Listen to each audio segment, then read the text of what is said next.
श्री स्वामी समर्थ. सर्वांचं श्री स्वामी दत्त यूट्यूब चॅनलमध्ये खूप खूप स्वागत आहे.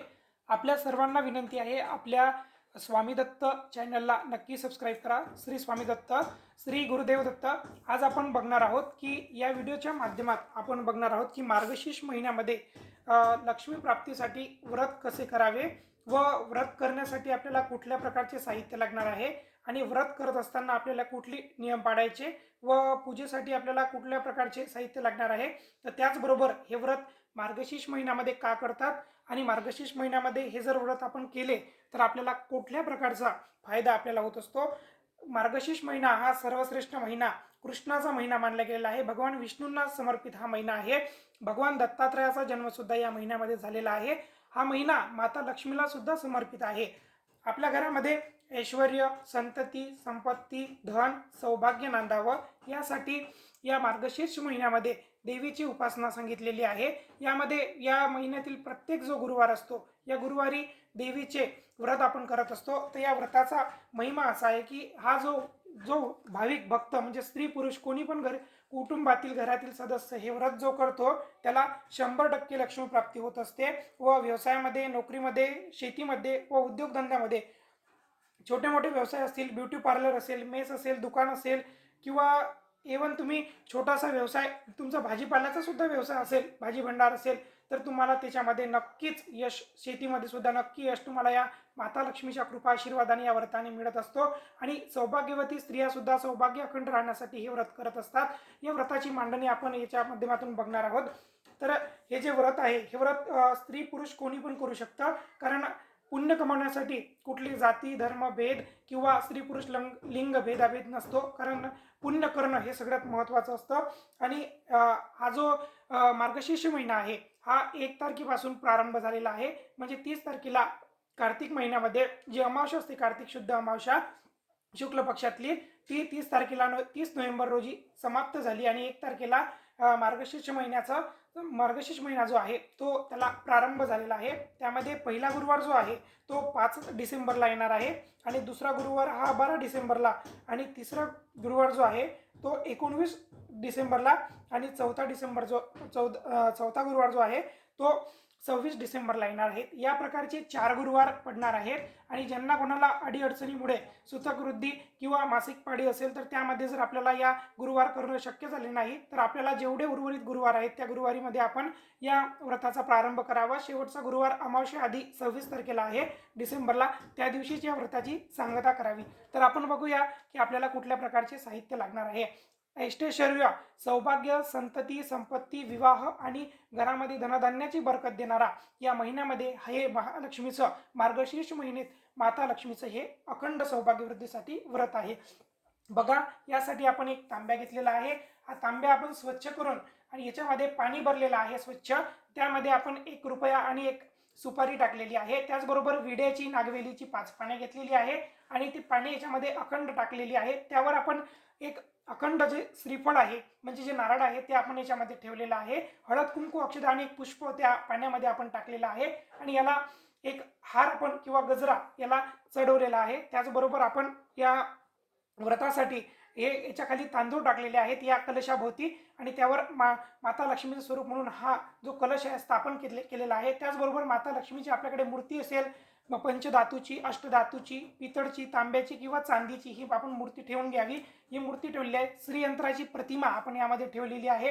त्याचबरोबर हा जो महिना, या महिन्यामध्ये मार्गशीर्ष महिन्यामध्ये शंखाचं खूप पूजन सांगितलेलं आहे. शंखाचं खूप मोठं महत्त्व आहे. तर यामध्ये आपण हा जो शंख बघत आहात हा लक्ष्मी शंख आहे ना. हा जो शंख आहे, हा शंख जो आहे हा शंख दक्षिणावर्ती म्हणजे डाव्या हाताचा शंख आहे. समुद्र मंथनातील हा शंख आहे. या शंखाला खूप मोठं दुर्मिळ असं महत्त्व आहे. त्याचं पूजन यामध्ये सांगितलेलं आहे. त्यामुळे आपण हा शंखाचा उपयोग केला. त्याचबरोबर आपण गोमती चक्र आणि कवडी घेतलेली आहे. आणि गजांत लक्ष्मी म्हणजे अष्टलक्ष्मीपैकी एक लक्ष्मीचं जे प्रकार आहे, जे स्वरूप आहे त्यामध्ये हत्ती स्वरूप येतात, त्याला गजलक्ष्मी म्हणतात. तर आपण ते गजलक्ष्मी पंचधातूचे श्रीफळ आहे. त्याचबरोबर गणेशाची प्रतिमा आपण इथे ठेवलेली आहे. त्याचबरोबर सुपारी ठेवलेली आहे आणि कमलगट्ट्याची माळा आणि तुळशीची माळा आपण घेतलेली आहे. आणि श्रीयंत्र, सर्वात महत्त्वाचं म्हणजे श्रीयंत्र आपण पंचधातूचं यामध्ये ठेवलेलं आहे. माता लक्ष्मीचं स्वरूप ज्यामध्ये विराजमान पूर्णपणे होतं तर त्याला श्रीयंत्र असं म्हटलं जातं. आणि या व्रताची पुस्तिका ठेवलेली आहे. हे व्रत करणाऱ्यांना सौभाग्यवृद्धी तर होतेच, तर माता लक्ष्मीची अखंड कृपा आपल्यावर लाभावी व 100% आपल्याला प्रश्न सुटावे व आपल्याला धनवृद्धी व्हावी व आपल्याला लक्ष्मी प्राप्ती व्हावी 100%. त्यासाठी ज्यांचं कोणाचा व्यवसाय असेल, नोकरी असेल, शेती मुबलक शेती असेल, उद्योगधंदे असतील किंवा छोटासा व्यवसाय असेल, ब्युटी पार्लर असेल, मेस असतील किंवा दुकान असेल, छोटी कंपनी असेल किंवा इव्हन तुमचा छोटासा भाजी भंडाराचा सुद्धा बिझनेस असेल, तर त्यामध्ये शेतीमध्ये उत्तम भरभराट किंवा आपल्या व्यवसायामध्ये उत्तम भरभराट यावी यासाठी आपल्या दुकानाच्या ठिकाणी, व्यवसायाच्या ठिकाणी, कंपनीच्या ठिकाणी, आपल्या देवघरामध्ये हे पंचधातूपासून बनलेलं श्रीयंत्र प्रस्थापित प्राण प्रतिष्ठित करावं आणि या श्रीयंत्रामुळे आपल्या घरामध्ये 100% लक्ष्मी प्राप्ती येत असते. आणि हे जे श्रीयंत्र आहे हे शास्त्रशुद्ध बनलेलं आहे आणि हे जे प्रतिमा ठेवलेली आहे या श्रीयंत्राची प्रतिमा आहे आणि हे श्रीयंत्र पंचधातूपासून बनलेलं आहे. माता लक्ष्मीचे स्वरूप वेगवेगळे असतात, त्यामुळे हे जे श्रीयंत्र हे माता लक्ष्मीचं संपूर्ण आसन व स्वरूप आहे. यामध्ये आपण कुठल्याही प्रकारचा अभिषेक केला तर ते माता लक्ष्मीला समर्पित होते. तर आपण एक डिस्क्रिप्शनमध्ये नंबर सुद्धा दिलेला आहे, तुम्हाला जर हे श्रीयंत्र लागल्यास त्यांच्याकडे तुम्ही व्हॉट्सअपवर संपर्क साधू शकता, तुम्हाला सिद्ध श्रीयंत्र घरपोच दिल्या जाईल. आणि त्याचबरोबर आता हे पूजन आपण अशा प्रकारे मांडलेलं आहे. एकीकडे आपण गणेशाची प्रतिमा आणि सुपारी ठेवलेली आहे, तर आपण या पूजनाला सुरुवात करणार आहोत. तर सर्वप्रथम हे जे व्रत आहे हे जेवढ्या मार्गशीर्ष महिन्यामध्ये गुरुवार येतील तेवढेच व्रत आपल्याला करायचं आहे. त्याचबरोबर आपल्याला या गुरुवारामध्ये जर काही खंड आला तर आपण तो खंड करावा व नियमित पुढच्या गुरुवारापासून ते व्रत सुरू करावं. तर आपल्याला या पूजनासाठी आपण धूप दीप आणि हा नैवेद्य इथे ठेवलेला आहे खडीसाखरेचा, त्याचबरोबर पुष्प, हळद, कुंकू, अक्षता घेतलेल्या आहेत. तर हे पूजन मांडणी आपण केलेली आहे आणि अखंड एक दिवा लावलेला आहे. हे जे पूजन आहे हे पूजन आपण देवाऱ्याच्या जवळ करायचं असतं आणि समोर आपल्याला एक पाटावर हे पूजन सर्व अशा पद्धतीने आपल्याला मांडायचं असतं. तांब्या भरून कलश वगैरे सर्व ठेवून करायचं असतं. त्याचबरोबर आपल्याला पाटाभोवती शेण असेल तर शेणाने सारवून किंवा नसेल तर मग गोमूत्राने पाण्याने स्वच्छ फरशी पुसून तिथे रांगोळी आपल्याला सुशोभीकरण करायचं असतं, कारण रांगोळी माता लक्ष्मीला अत्यंत प्रिय आहे. या मार्गशीर्ष महिन्याभर आपल्याला या प्रकारच्या सेवा करून आणि ही जी पुस्तिका आहे मार्गशीर्ष महिन्यातील याच्यामध्ये सर्व पूजाविधी दिलेली आहे. त्याचबरोबर यामध्ये महालक्ष्मी व्रताची कथा दिलेली आहे, ती कथा सुद्धा आपल्याला वाचायची आणि आपल्या घरामध्ये कडकडीत उपवास करायचा. उपवासामध्ये आपल्याला फलाहार, दूध, दही, ताक आपण ह्या घेऊ शकतो, चहा कॉफी चालेल. आणि त्याचबरोबर आपल्याला कुठल्याही प्रकारचं मिठाचं अन्न म्हणजे मीठ असलेलं खारट किंवा कुठल्याच प्रकारचं मीठ असलेलं कुठलंही अन्न आपल्याला घ्यायचं नाही आहे. म्हणजे आपल्याला फलाहारच करायचा आहे. उसळ सुद्धा साबुदाण्याची बनलेली यामध्ये चालत नाही किंवा भगर सुद्धा आपल्याला वरईचा चालत नाही. आपल्याला जे आहे तो फलाहारच करायचा आहे. केळी, उत्तम पिकलेले फळच आपल्याला यामध्ये घ्यायचे आहेत. ज्यांना कोणाला शक्य नसेल त्यांनी उपवास नाही केला तरी चालेल, फक्त माता लक्ष्मीची मनोभावे संपूर्ण कुटुंबाने सेवा करावी आणि हे व्रत करून आपल्या घरामध्ये संतती, संपत्ती, ऐश्वर्य नांदावं आणि सौभाग्यवृद्धी व्हावी यासाठी हे व्रत करावं. त्याचबरोबर आपण या व्रतामध्ये आपल्या घरी जो शिजलेला संध्याकाळी जो नैवेद्य आपण करू, तर याच्यामध्ये जी कथा दिली आहे ती कथा वाचावी संपूर्ण व माता लक्ष्मीला ताट भरून नैवेद्य दाखवावा व नैवेद्यामध्ये थोडासा गोड पदार्थ सुद्धा असावा, खीर किंवा शिरा वगैरे, आणि त्यामध्ये तुळशीपत्र अर्पण करावे. त्याचबरोबर आनंदाने आरती करून माता लक्ष्मीची आरती करावी, गणपतीची आरती करावी आणि माता लक्ष्मीला नैवेद्य दाखवून आपण या व्रताचा उपवास संध्याकाळी सोडावा. जर आपण उपवास नसेल केला तरी आपण हरकत नाही, परंतु अशा पद्धतीने आपल्याला पूजा करायची आहे. तर आपण आता पूजा करून घेणार आहोत. तर पूजा करत असताना जेव्हा आपण प्रत्येक देवी देवतांचा मंत्र म्हणतो, तर महालक्ष्मीचा मंत्र आहे ओम महालक्ष्मीची विद्महे विष्णुपत्नीची धीमहि तन्नो लक्ष्मी प्रचोदयात. ओम महालक्ष्मीची विद्महे विष्णुपत्नीची धीमहि तन्नो लक्ष्मी प्रचोदयात. श्री महालक्ष्मी देवताभ्यो नमः. विलेपनार्थे चंदनम समर्पयामि. श्री महालक्ष्मी देवताभ्यो नमः.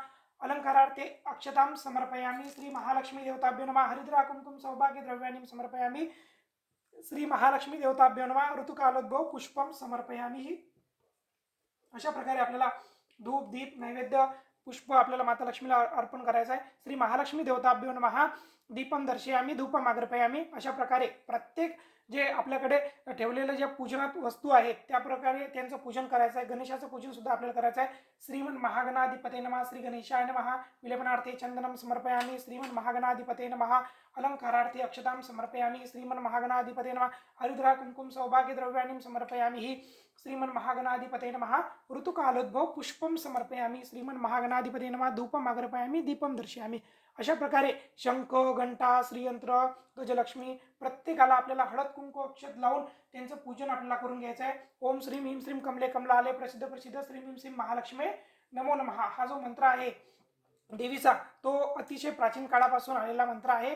तर या मंत्राचं सुद्धा आपण पठण यामध्ये करायचं आहे. त्याचबरोबर आपल्याला हे पूजन करत असताना कुठल्या प्रकारच्या माळी घ्यायच्या ते सुद्धा आपण बघणार आहोत. तर आपल्याला या प्रकारे यामध्ये आपण पूजन सर्व देवी देवतांचं करून घेतलेलं आहे. जर आपल्याकडे जर देवीची प्रतिमा असेल तर तिचा पंचामृताने अभिषेक करावा व आपण देवीची जी मूर्ती आहे त्या मूर्तीला पंचामृताने किंवा शुद्धोदक स्नान करावं व त्या मूर्तीला आपण हळद कुंकू अक्षता लावून त्या मूर्तीचं सुद्धा पूजन करावं. आता ही कमलगट्टेची माळ आहे. तर एका बीजापासून अनेक फुलं उत्पन्न होतात आणि आपण एवढे कमळाचे फुलं आपण माता लक्ष्मीला अर्पण करू शकत नाही. आणि माता लक्ष्मीचं हृदय आणि आसन हे सुद्धा श्रीयंत्र आहे. तर श्रीयंत्राला माता लक्ष्मी प्रत्यक्ष विराजमान होत असतात. तर तिथे आपण अर्पण केलेल्या या श्रीयंत्राची ही जी माळ आहे कमलगट्ट्याची, ही श्रीयंत्राला अर्पण केल्यानंतर सहस्र कमळाचे पुष्प वाहण्याचं आपल्याला पुण्य मिळत असतं. ओम श्रीम हिम श्रीम कमले कमलाले प्रसिद्ध प्रसिद्ध श्रीम हिम श्रीम महालक्ष्मी नमः असं म्हणून आपण या श्रीयंत्रावर हे आपण कमलगट्टेची माळ ठेवलेली आहे. त्याचबरोबर या श्रीयंत्रावर हळद कुंकू अक्षता आपण इथे टाकून घेतलेले आहेत आणि याचं कुंकुमार्चन सुद्धा अभिषेक सुद्धा आपण करू शकता. त्याचबरोबर आपण आता देवीला नैवेद्य दाखवून घेणार आहोत. इथे आपण भरीव चौकोन काढून यामध्ये आपण खडीसाखर ठेवलेली आहे. त्याचबरोबर आता खडीसाखर ठेवल्यानंतर तिथे आपण तुळशीपत्र घेऊन माता लक्ष्मीला एक नैवेद्य दाखवून घेणार आहोत. सत्येत वर्तन परिशिंचामि ओम तत्सवितुर्वरेण्यं भर्गो देवस्य धीमहि धियो न प्रचोदयात्. सत्येत वर्तन परिशिंचामि ओम तत्सवितुर्वरेण्यं भर्गो देवस्य धीमहि धियो न प्रचोदयात्. सत्येत वर्तन परिशिंचामि ओम तत्सवितुर्वरेण्यं भर्गो देवस्य धीमहि धियो न प्रचोदयात्. ओम प्राणाय स्वाम व्यानाय स्वाम अपानाय स्वाम उदानाय स्वाम समानाय स्वाम ब्रह्मणे अमृतत्वाय स्वाहा. श्री महालक्ष्मी देवताभ्यो नमः नैवेद्यम समर्पयामि. असं करून माता लक्ष्मीला तुळशीपत्र समर्पित करायचं आहे. अतिशय आनंदानं या प्रकारे आपल्याला व्रत करायचं आहे. आणि ही जी माळ आहे, ही जी माळ तुळशीपासून बनलेली आहे. या माळीवर आपल्याला लक्ष्मी गायत्री, विष्णू गायत्री, व्यंकटेश स्तोत्र, श्री सूक्त, माता लक्ष्मीचं जे महालक्ष्मी अष्टकम आहे ते आणि माता लक्ष्मीची जी चालीसा आहे ते सुद्धा आपल्याला यामध्ये पठण करायचं आहे. आणि माता लक्ष्मीचे जे काही स्तोत्र मंत्र आहे तो महालक्ष्मीची उद्भष्टपत्नी धीमहि तन्नो लक्ष्मी प्रचोदयात् या प्रकारचे स्तोत्र मंत्राचं पठण आपल्याला या गुरुवारी करायचं असतं. आणि या प्रकारचे आपण पठण केल्यानंतर जी ऊर्जा आहे ती माता लक्ष्मी चरणी आपली भावाने संपूर्ण होत असते आणि माता लक्ष्मी आपल्यावर अखंड कृपा लाभत असते. तर त्यासाठी आपण अशा प्रकारे मार्गशीर्ष महिन्यामध्ये हे उपवास करावे व याची उद्यापन शेवटच्या गुरुवारी करावे. व ही जी पुस्तिका आहे या व्रताची पुस्तिका आपण 7 सुवासिनींना एखादं फळ आणि खिरीचा प्रसाद किंवा कुठल्याही प्रकारचा गोड प्रसाद आपण त्यांना देऊन हळद कुंकू वाहून त्या 7 कुमारिका किंवा स्त्रियांना, सुवासिनी स्त्रियांना ही भेट म्हणून द्यावी व त्यांचं दर्शन घ्यावं व त्यांना अखंड सौभाग्यासाठी हळद कुंकू लावावं. अशा प्रकारे हे व्रत आपण 4 गुरुवार करावं. याच्यामध्ये 4च गुरुवार पडतात तर आपण 4च गुरुवार याचं उद्यापन करावं 4थ्या गुरुवारी.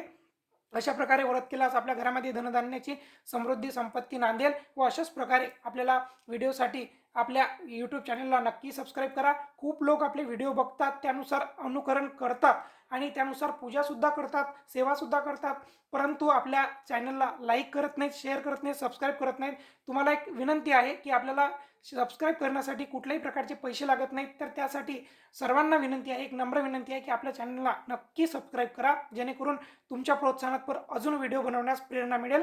झालेली सेवा आई भगवती चरणी अर्पण, श्री स्वामी समर्थ महाराजांच्या चरणी अर्पण. आणि महाराजांचं सर्वात आधी यामध्ये स्तवन आणि महाराजांची एक षडाक्षरी मंत्राची 108 वेळा माळ आपण यामध्ये घ्यायची, कारण गुरूंच्या कृपा आशीर्वादाने आपण या सेवा उपासना करत असतो. अशा प्रकारे पूजा करा, तुम्हाला नक्की छान सुंदर अनुभव येतील. झालेली सेवा महाराजांच्या चरणी अर्पण. श्री गुरुदेव दत्त. श्री स्वामी समर्थ.